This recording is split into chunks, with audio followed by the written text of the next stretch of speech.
کہ شیطان جو ہے انسان سے وعدہ کرتا ہے کہ اگر تم پیسے دو گے غریبوں کو، محتاجوں کو، تو تمہارے پاس بھوک بھی آ سکتی ہے، مفلسی بھی آ سکتی ہے، اور تم فقیر ہو سکتے ہو، اور جبکہ اور ساتھ ساتھ تمہیں وہ اس کے حکم دیتا ہے فحاشی کا۔ اب یہاں پہ جو ہمیں بات سمجھنی چاہیے وہ یہ ہے کہ دنیا میں ہمارے سامنے بہت سے لوگ ایسے ہوتے ہیں جو کہ انتہائی مالدار اور امیر ہیں، لیکن وہ اللہ تعالیٰ کے راستے میں پیسے خرچ نہیں کرتے۔ وہ ایسے لوگ ہیں جو کہ اللہ تعالیٰ کے راستے میں تو کیا پیسے خرچ کریں گے، وہ اپنے لیے اچھے کپڑے بھی نہیں خریدتے، اور ان کا رہن سہن بھی اچھا نہیں ہوتا، کیونکہ ان کو اس بات کا ڈر ہوتا ہے کہ اگر وہ پیسے خرچ کریں گے تو وہ ختم ہو جائے گا۔ ان کا پیسہ بینکوں میں پڑا ہوتا ہے، کئی جگہوں پہ لگا ہوتا ہے، اور اسی طرح ان کا انتقال ہو جاتا ہے۔ ان کے پیسے پھر وہ ان کے بچے استعمال کرتے ہیں۔ بنیادی ایسے انسانوں کو ڈر کیا ہوتا ہے کہ اگر ہم نے کوئی چیز خرچ کی تو وہ ضائع ہو جائے گی اور ہمیں اس کا بدل نہیں ملے گا۔ یہ ڈر ڈالتا ہے انسان کے اندر شیطان، اور یہ شیطان انسان میں ڈر کب ڈالتا ہے؟ جب انسان کو انفاق فی سبیل اللہ کے بارے میں پتہ نہ ہو،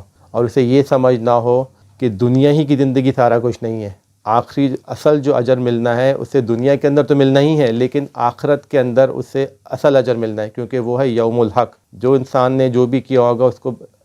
پورا کا پورا مال مل جائے گا۔